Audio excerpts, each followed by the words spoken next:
Hola, buenas tardes. Mi nombre es Fernando Cabrera, soy neurólogo del Hospital de Gran Canaria Dr. Negrín y hoy voy a contarles un poco sobre la prevención y el tratamiento en la enfermedad de Alzheimer. Para empezar, quería hablar un poco sobre qué es la enfermedad de Alzheimer. Muchas veces tendemos a pensar en la enfermedad de Alzheimer como en la demencia sin más, o a mezclar conceptos como la demencia global y el Alzheimer, si un paciente tiene una cosa o tiene la otra. Y el Alzheimer es una enfermedad que en general es bastante concreta. En general se trata de una enfermedad que afecta a la memoria, que afecta al pensamiento, que afecta al comportamiento. Es una enfermedad progresiva y que no tiene cura, y que tiene diferentes fases. No todas las personas con Alzheimer van a comportarse igual porque pueden estar en diferentes fases de la enfermedad. Dentro de esta enfermedad en concreto, que les digo que se define por cosas bastante específicas, ¿cuál sería la causa de la enfermedad de Alzheimer? Pues probablemente la enfermedad de Alzheimer sea una enfermedad multifactorial, es decir, que depende de múltiples causas. No hay una única cosa que tú puedas decir, me cogí esta infección y por esto tengo enfermedad de Alzheimer, o me di este golpe en la cabeza y por esto tengo enfermedad de Alzheimer. La enfermedad de Alzheimer es una enfermedad probablemente multifactorial, les decía, pero que en general se asocia con un empobrecimiento, con una pérdida del tejido cerebral. Hay muchas partes del cerebro que son células que están conectadas unas con otras, y cuando estas conexiones las vamos perdiendo, esa pérdida de conexiones va haciendo que el cerebro funcione progresivamente peor. Y así se manifiestan los síntomas típicos de la enfermedad de Alzheimer. Más concretamente, lo que ocurre en la enfermedad de Alzheimer son una serie de depósitos de sustancias entre las células, y la sustancia con la que yo les diría que se tienen que quedar más como nombre es el amiloide. Es verdad que en los últimos años hay bastantes teorías controvertidas, pero hay una palabra que es amiloide, que es una proteína que se puede depositar en el cerebro, que se supone que es la que está en el fondo de por qué la enfermedad de Alzheimer se presenta como se presenta y con la frecuencia con la que se presenta. Pues bien, estos depósitos de amiloide van haciendo que las neuronas se comuniquen peor y poquito a poco se mueran más allá de lo que toca, y esa muerte va provocando daños en diferentes zonas del cerebro. Primero tenemos esta zona de aquí, que es una zona que está muy relacionada con la memoria, y por eso el Alzheimer se manifiesta con una pérdida de memoria. Eso se va extendiendo a otras zonas del cerebro y puede llegar a afectar a todo el cerebro. Así que los pacientes con Alzheimer, inicialmente de forma típica, tienen un problema de memoria, pero poquito a poco pueden ir perdiendo todas las funciones de las que el cerebro se encarga. Esto es el habla, el comportamiento, la expresión, la comunicación, la expresión de sentimientos. De manera que el Alzheimer, aunque típicamente pensamos en pérdida de memoria, puede afectar a muchísimas más cosas. Les digo, esto sería la imagen de un cerebro sano, entre comillas, y esta sería la imagen de un cerebro atrófico, como se presenta en la enfermedad de Alzheimer avanzada. Una siguiente pregunta sería, ¿cuál sería la diferencia entre la enfermedad de Alzheimer y la demencia senil? Bien, esta es una cosa que a los neurólogos en los últimos años, si me permite la expresión, nos pone un poco nerviosos, porque el concepto de demencia senil es un concepto con el que cada vez trabajamos menos. Es decir, intentamos erradicarlo, porque parece que decir demencia senil es decir que el paciente tiene demencia simplemente por un proceso de envejecimiento. Y no es eso lo que pasa de forma natural. No es eso lo que pasa en la enfermedad de Alzheimer y no es eso lo que pasa en la población general. Cuando una persona tiene una demencia, no es simplemente porque envejezca. Tiene una demencia porque tiene una enfermedad en su cerebro. Igual que uno no tiene un catarro porque cogió frío, tiene un catarro porque cogió un virus. Y eso puede estar más o menos asociado a un virus, a una bacteria, o tiene una enfermedad infecciosa, porque recibió una agresión. No porque hubo frío, no porque envejeció, no porque estaba mayor, sino porque hay una enfermedad que está afectando al cerebro. Y es muy importante que no pensemos en que envejecer es envejecer con Alzheimer o envejecer con demencia. Envejecer se puede envejecer de forma sana y de forma saludable. Y es de las ideas que queremos transmitir hoy, qué cosas podemos hacer para envejecer de forma saludable. Pero algunas personas tienen enfermedades, y dentro de estas enfermedades, una es el Alzheimer. Dentro de las demencias son un concepto general. La demencia en general se refiere al concepto de pérdida de capacidad cognitiva progresiva. ¿Qué quiere decir esto de capacidad cognitiva? Pues todos, para funcionar en el día a día, utilizamos la memoria, utilizamos el lenguaje, utilizamos determinadas habilidades sociales, somos capaces de orientarnos en el espacio. Esto todo depende de que nuestro cerebro funcione apropiadamente. Y esto es lo que nosotros llamamos funciones cognitivas: el lenguaje, la memoria, la atención, la orientación visoespacial. Pues cuando estas capacidades cognitivas se pierden progresivamente, puede ocurrir en algunas enfermedades neurodegenerativas, pues si estas capacidades se pierden, llegando al punto de que nosotros ya no podemos desarrollar nuestra vida de forma natural por la pérdida de capacidad cognitiva, tenemos una demencia. Por lo tanto, una demencia sería una pérdida de funcionalidad secundaria a una pérdida de capacidades cognitivas. Lo más frecuente, pues, es que esto ocurra como una pérdida de memoria, que la capacidad cognitiva que perdemos sea la memoria. Entonces tenemos una pérdida de memoria, y cuando la pérdida de memoria hace que ya no podamos funcionar de forma natural, tenemos una demencia por pérdida de memoria, que es lo que ocurre con más frecuencia en la enfermedad de Alzheimer. Yo siempre pongo el mismo ejemplo a mis pacientes, que es que demencia es como decir fruta y Alzheimer sería como decir manzana. No es la única fruta que tenemos en el mercado, pero es la que más podemos encontrar en cualquier supermercado. Es la más común de las frutas en nuestro medio. Así que un 50 o un 70% de las demencias son enfermedad de Alzheimer. Esto que les contaba antes de que se deposita amiloide, acuérdense del nombre, proteína amiloide, pues esto es lo que ocurre en la enfermedad de Alzheimer, es lo que ocurre en el 50-70% de las personas que pierden capacidades cognitivas, y esto hace que no se puedan manejar por sí mismas. Pero hay muchos otros tipos de demencia. Las personas con Parkinson, a veces en la progresión de la enfermedad, también pierden capacidad cognitiva y pueden tener una demencia. Hay otros tipos de demencia que afectan mucho a la conducta y son personas que tienen de repente problemas para interactuar en sociedad o que tienen comportamientos inapropiados, y eso sería un tipo de demencia frontotemporal, un tipo de demencia diferente. Hay personas que tienen una serie de infartos cerebrales, de ictus, y esto hace que pierdan capacidades cognitivas y sería un tipo de demencia vascular. Luego, el Alzheimer no es el único tipo de demencia, pero es el más frecuente de los tipos de demencia y el que todo el mundo conoce, porque habitualmente lo que relacionamos es demencia, es pérdida de memoria. Ya les he dicho que no es exactamente o no es solo esto, y que cuando ocurre así, lo más frecuente es que estemos ante una demencia tipo Alzheimer. Y bien, ¿cómo de frecuente es esto? Porque les decía, oye, envejecer de forma natural no es envejecer con Alzheimer. El Alzheimer es una enfermedad específica, como la tuberculosis, como puede ser una fractura de cadera, como puede ser, es decir, es una enfermedad concreta. ¿Y con qué frecuencia ocurren? Pues miren, estos números son muy globales, no se fíen de ellos con detalle, porque si bien esta charla en 2020, en 2025 o en 2035, los números pueden variar sutilmente, pero para situarse en nuestro medio, entre el 5 y el 10% de las personas mayores de 65 años tienen algún tipo de demencia. Esto, llevado a grupos de edad, sería entre el 1 y el 2% de las personas por debajo de 65, 70 años, por debajo de 70 años, entre el 5 y el 6% entre las personas entre 70 y 79 años, y en las personas de más de 90 años hasta el 30% pueden tener algún tipo de demencia, que esto es una barbaridad, es decir, es muchísimo, es casi 1 de cada 3 personas mayores de 90 años van a tener algún tipo de demencia, una enfermedad. Cuidado, casi todas las personas de 90 años, el 66%, el 70%, no van a tener una demencia. La demencia no es algo connatural ni es algo normal en el envejecimiento.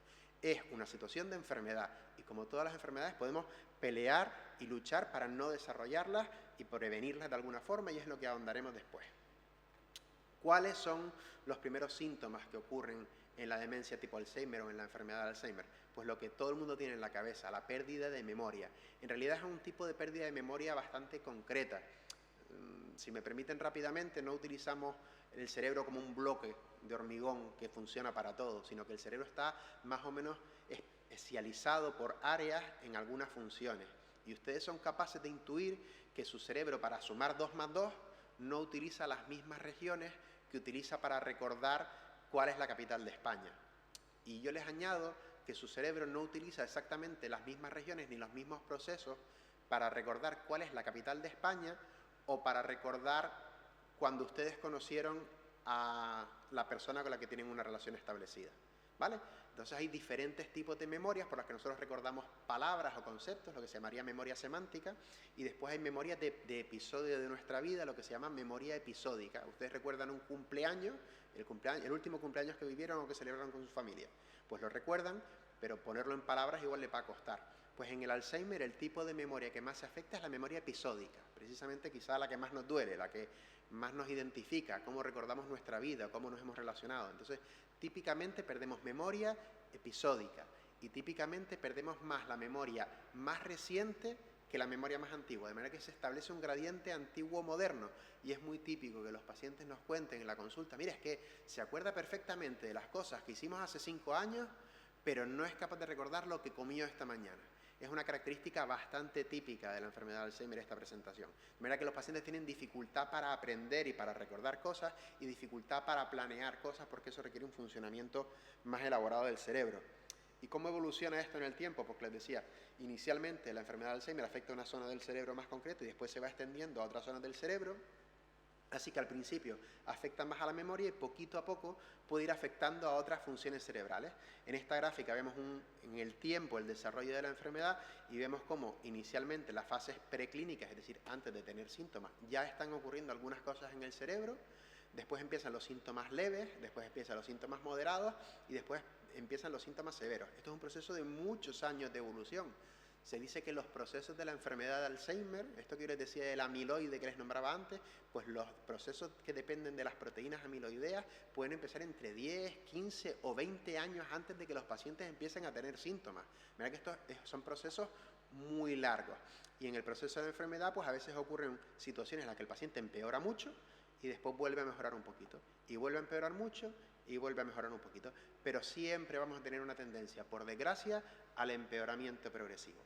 Así se van estableciendo una serie de fases y los pacientes nos preguntan mucho en la consulta, ¿pero en qué fase está mi padre?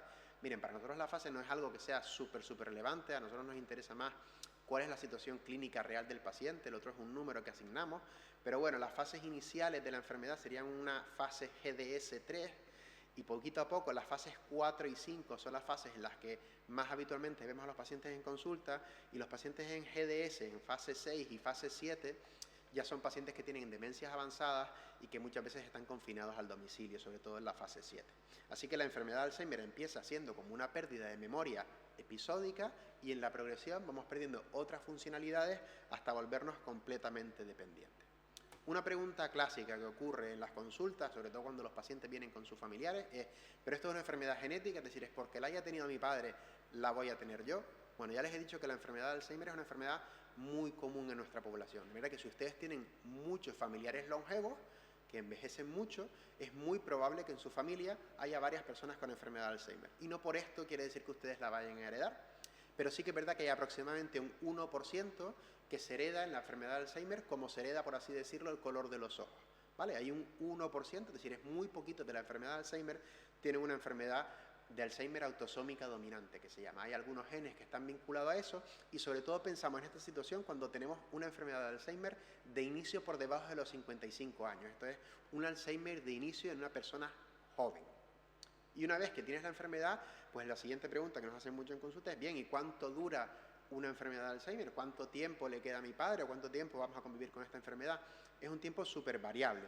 Ya les he dicho, para empezar, que muchas veces los procesos de daño en el cerebro empiezan muchos años antes de que los pacientes tengan los primeros síntomas.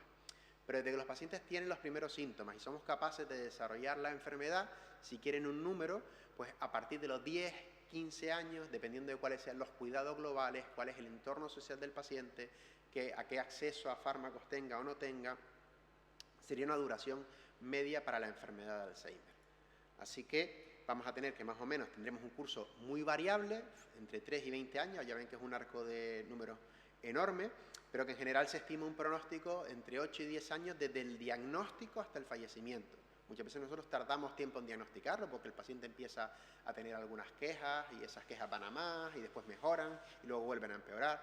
De manera que, les digo, es un tiempo variable que en general está entre 8 y 10 años desde el diagnóstico y que avanza más rápido cuanto más joven es el paciente al que se le diagnostica, ¿vale? Porque cuando se diagnostica a un paciente más joven habitualmente traduce una enfermedad más agresiva. Pero lo que nos trae hoy aquí es la pregunta de la prevención y el tratamiento, y entonces ¿se puede prevenir la enfermedad de Alzheimer? Y la respuesta es sí, ¿vale? Sin muchos más matices. ¿Es fácil prevenir la enfermedad de Alzheimer? Pues ya verán que en muchas cosas sí, también. Hay un artículo muy interesante que se ha hecho en la revista Lancet, que es una de las revistas más importantes a nivel de medicina, en la que han hecho un esfuerzo muy importante por ver qué factores se pueden utilizar para prevenir la enfermedad de Alzheimer en diferentes fases de la vida. La imagen global de la vida sería este gráfico que tienen aquí a la derecha, que ven en verde la edad más joven, La edades medias de la vida en este color más salmón, y en celeste tendrían los factores más, que influyen más en las edades tardías. De manera que el principal factor para prevenir la enfermedad de Alzheimer en las fases iniciales de la vida, sería la educación. De manera que pacientes con niveles educativos más altos durante su infancia es menos probable que desarrollen la enfermedad de Alzheimer. En edades medias de la vida, que es cuando empezamos muchas veces a preocuparnos por estas cosas, fíjense que un factor muy importante es la pérdida de audición.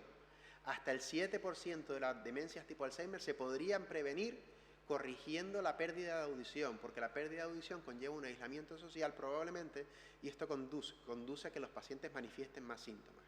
El colesterol LDL elevado, la depresión, el daño traumático en el cerebro, la actividad física, la diabetes, dejar de fumar, el buen control de la hipertensión, la obesidad, el consumo excesivo de alcohol.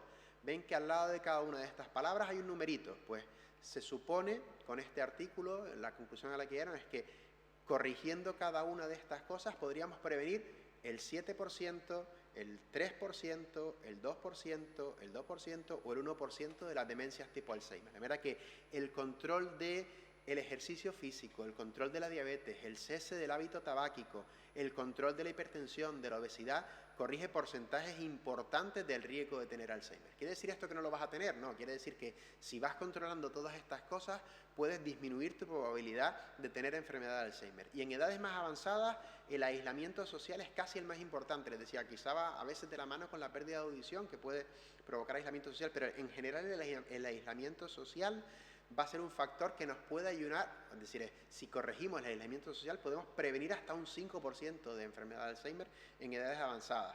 La polución del aire y la pérdida de visión también pueden utilizarse para prevenir la enfermedad de Alzheimer en estas fases de la vida. De manera que si miran el global, ven que hasta el 45% de enfermedades de Alzheimer podrían ser prevenibles cambiando cosas en diferentes fases de la vida.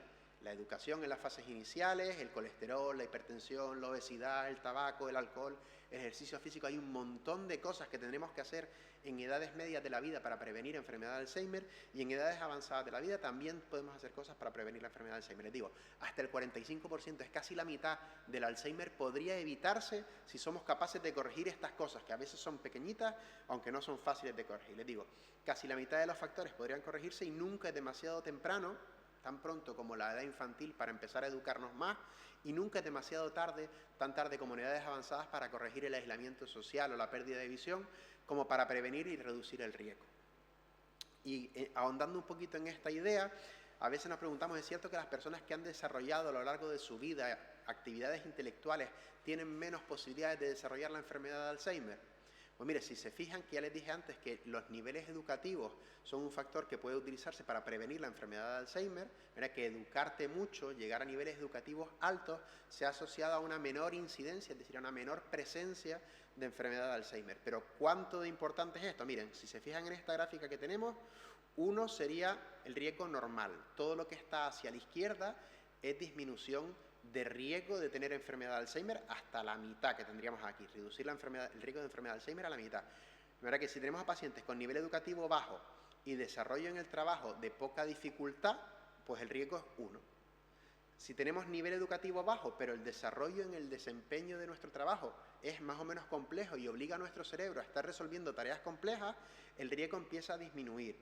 Si tenemos un nivel educativo alto, aunque nuestro trabajo no sea después complejo, el riesgo todavía es más bajo. Pero si tenemos un nivel educativo alto y además nuestro trabajo nos obliga a desarrollar tareas complejas, tenemos una disminución máxima del riesgo de enfermedad de Alzheimer. Luego, sí, este tipo de tareas y este tipo de cosas complejas que obligamos a hacer a nuestro cerebro nos pueden ayudar a prevenir la enfermedad de Alzheimer. Pero más allá de la prevención, una vez que ha llegado el momento en el que ya tenemos una enfermedad de Alzheimer, existen algunos tratamientos farmacológicos. Los tratamientos farmacológicos llevan muchos años trabajándose con ellos y bueno, hasta ahora son tratamientos que hay que tener claro que no curan, pero que ayudan a controlar algunos síntomas. Son medicamentos que pueden ayudar a corregir sutilmente o a mejorar sutilmente la memoria, el sueño, pero sobre todo hay que tener en cuenta que el tratamiento farmacológico, por ejemplo los antihipertensivos, nos van a ayudar a prevenir la enfermedad de Alzheimer. Que el buen control de la diabetes va a hacer que los pacientes con enfermedad de Alzheimer tengan un desarrollo más lento de la enfermedad y van a tener un mejor rendimiento cognitivo.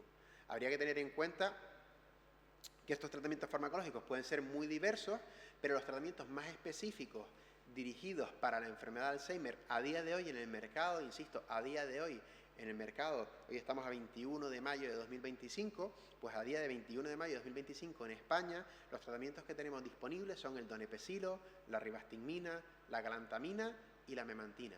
Serían los tratamientos más específicos para la enfermedad de Alzheimer, de los que podemos esperar pequeñas mejorías, en ningún caso una modificación de cómo va a evolucionar la enfermedad, sino que los pacientes van a tener pequeñas mejorías sintomáticas sin que eso cambie cuál es el curso de la enfermedad, por desgracia. Y les he dicho la fecha porque recientemente, en los últimos años, se han desarrollado nuevos tratamientos. Son tratamientos que van dirigidos contra el por qué ocurre la enfermedad de Alzheimer. ¿Se acuerdan de la proteína que les he nombrado antes un par de veces y les he dicho que le prestaran atención? El amiloide. Pues estos son fármacos que van dirigidos contra el amiloide, es decir, intentan evitar que la enfermedad se desarrolle. A día de hoy tenemos dos fármacos que han sacado estudios que podrían producir alguna mejoría en la enfermedad de Alzheimer. Son el lecanemab y el donanemab. Esos fármacos están disponibles en Estados Unidos, el lecanemab, y en Europa se acaba de aprobar, pero todavía en mayo de 2025 no lo tenemos disponible en España. Sí que está en el Reino Unido, aunque no está financiado, lo tenemos en Japón, en Estados Unidos, pero en España no está disponible. Estos fármacos, el donanemab, está en una fase un poquito previa, el ensayo clínico, es decir, los estudios científicos han demostrado que podría tener un beneficio leve, pero todavía estamos pendientes de que las agencias reguladoras europeas den el visto bueno o no al fármaco. ¿Y por qué tienen que dar el visto bueno o no al fármaco en una enfermedad tan compleja y que son los primeros fármacos que podrían cambiar cómo evoluciona la enfermedad? Les digo, son fármacos que todavía tienen resultados pequeñitos, lo que se supone que abren una puerta a que en un futuro no muy lejano tengamos fármacos mejores trabajando en esta línea. Pero ¿por qué está siendo tan difícil que estos fármacos lleguen todavía a la población, más allá de por precaución? Pues porque son fármacos que tienen un beneficio clínico pequeñito, que a día de hoy lo que han demostrado es que con un tratamiento a 2 años más o menos pueden ralentizar el curso de la enfermedad en más o menos 5 meses, en una enfermedad que tiene muchísimos años de evolución, no es un gran avance, y que además tiene algunos efectos secundarios potencialmente graves.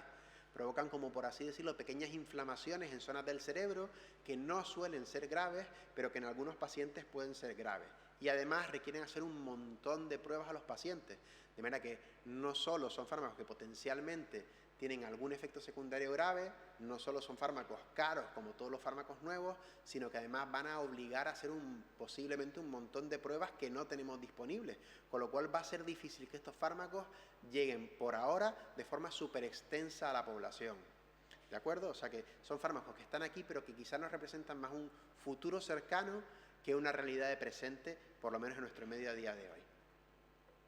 Sí que es verdad que en la enfermedad de Alzheimer, aunque yo les he hablado mucho de los síntomas de la memoria, de la pérdida cognitiva y demás, hay otras cosas que ocurren, hay síntomas no cognitivos en la enfermedad de Alzheimer.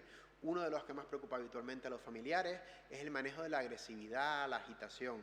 Para manejar este tipo de síntomas, más allá del donepezilo, la ribastigmina y la galantamina, los fármacos de los que les hablé antes, tenemos algunos fármacos que podemos utilizar o que intentamos utilizar, como son los antipsicóticos. Estos fármacos que se utilizan en la esquizofrenia y en otras enfermedades que ayudan a controlar la conducta. En los pacientes con enfermedad de Alzheimer no han demostrado tanta eficacia como han demostrado en la esquizofrenia, pero por aproximación a veces intentamos utilizarlos.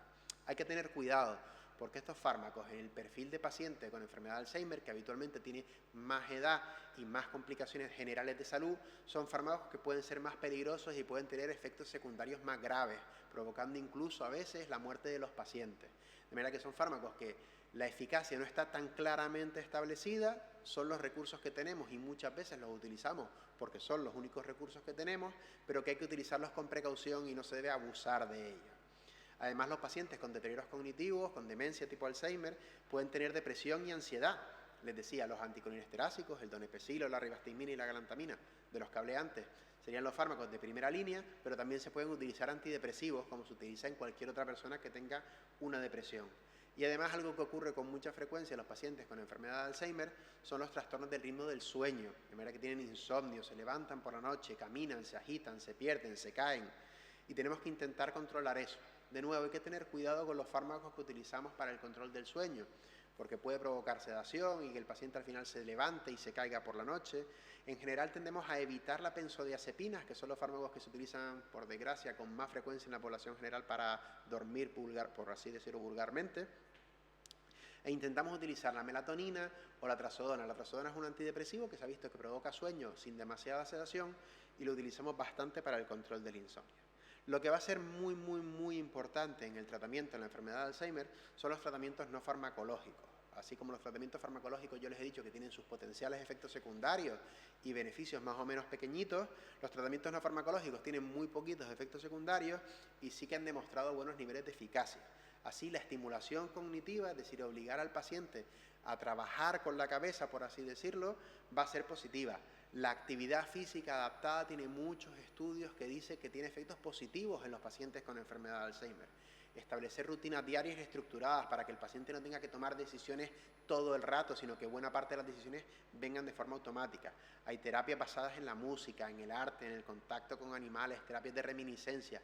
Hay un montón de terapias que tienen pequeños estudios que demuestran que son eficaces.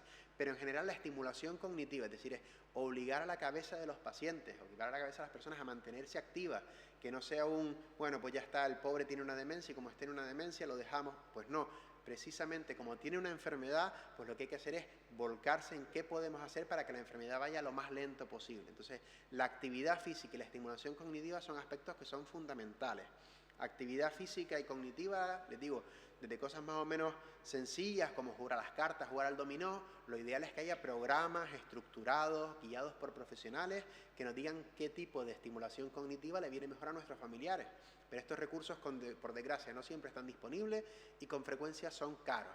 Así que tenemos un montón de recursos disponibles en Internet y tenemos un montón de cosas accesibles a nuestra mano. Les digo, las cartas, el dominó, que son algo que tiene muchísima implantación en nuestra sociedad habitualmente, son cosas que podemos hacer, leer, escribir, ¿vale? Incluso hacer videoforum. Se puede hacer un montón de cosas que obliguen a las personas a estar procesando información y a mantener la cabeza activa y ocupada en tareas novedosas, que son importantes, las tareas novedosas para nuestro cerebro.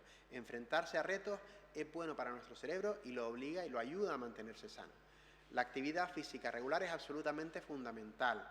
Les digo, hay que hacer actividad física. Los pacientes me dicen, pero yo camino todos los días. Yo les digo siempre lo mismo, hay que ser exigentes. Si caminas, pues intenta ir un pasito más allá, intenta montar en bicicleta. Si caminas y montas en bicicleta, intenta ir a la piscina, intenta ir al gimnasio, intenta apuntarte en clases de pilates, intenta buscar alguna actividad que te resulte atractiva, que te guste, pero que te obligue a exigirte un poquito más y un poquito más en la actividad física, porque la actividad física tiene muchísima evidencia de que tiene un beneficio sobre la situación cognitiva de los pacientes con demencia. La dieta saludable, evitar los hábitos tóxicos, el alcohol y el tabaco. Hay que evitar el alcohol y el tabaco por todos los medios. Si se fijan en la prevención de Alzheimer, en la gráfica que les puse antes, decíamos un 1% de la prevención de Alzheimer se podría prevenir solo evitando el consumo excesivo de alcohol. Es decir, si conseguimos controlar el consumo de alcohol en nuestra población, va a disminuir el riesgo de Alzheimer. Por supuesto, estar encima de las cosas que nos parecen a veces triviales, como la hipertensión no da síntomas, pues no le prestamos atención. Pues el control de la hipertensión, de la diabetes, del colesterol, va a mejorar la evolución de los pacientes con demencia tipo Alzheimer. Además de prevenir la aparición, va a mejorar la evolución. Y una cosa que es absolutamente fundamental en los pacientes con demencia es el rol del cuidador, es decir, esa persona que tienen al lado. Esa persona que tienen al lado tiene que tener en cuenta que cuidar va a ser una tarea física y mentalmente súper agotadora. En diferentes fases de la enfermedad va a ser agotadora por diferentes causas. De manera que los pacientes tienen que tener a cuidadores que se cuiden también a sí mismos, que no se sientan culpables por dedicarse tiempo a sí mismos, que no se sientan mal por pedir ayuda, que sepan a dónde tienen que acudir para pedir ayuda. De manera que los cuidados del cuidador deberían ser una prioridad en cualquier entorno, en cualquier familia, en cualquier grupo de personas que tenga a alguien con una enfermedad de Alzheimer cercana y que busque todos los apoyos disponibles y se marque el autocuidado como una prioridad súper importante para el cuidado posterior del paciente con enfermedad de Alzheimer. Bueno, ya resumiendo, que llegamos a la media hora y tampoco quiero aburrirles muchísimo más, aunque la enfermedad de Alzheimer afecta a personas mayores, la demencia no es una consecuencia normal del envejecimiento, no. La demencia tipo Alzheimer es una enfermedad específica. No nos demenciamos porque nos hacemos mayores, nos demenciamos porque tenemos una enfermedad. La mayor parte de las personas mayores no tienen esta enfermedad, no tienen demencia. Les decía, hasta el 30% mayores de 90 años, muy bien, el 70% no tienen una enfermedad. La demencia no es una situación normal de envejecimiento, es una situación de enfermedad. La adquisición de hábitos de vida saludables y la actividad física y mental son factores que previenen la enfermedad y previenen las manifestaciones de la enfermedad. Hay que estar activos física y mentalmente durante toda nuestra vida, desde que somos niños hasta que envejecemos. Es decir, nunca nos damos por vencidos en este sentido. Siempre hay que mantenerse activos a nivel físico y a nivel mental. Y les añadiría, y a nivel social. La interacción social es un factor súper positivo. De manera que para identificar la enfermedad de Alzheimer, tengan en su cabeza que la pérdida de memoria es el principal síntoma en las fases iniciales del Alzheimer, aunque no es el único. Recuerden la pérdida de memoria episódica, la pérdida de memoria más reciente que de memoria antigua.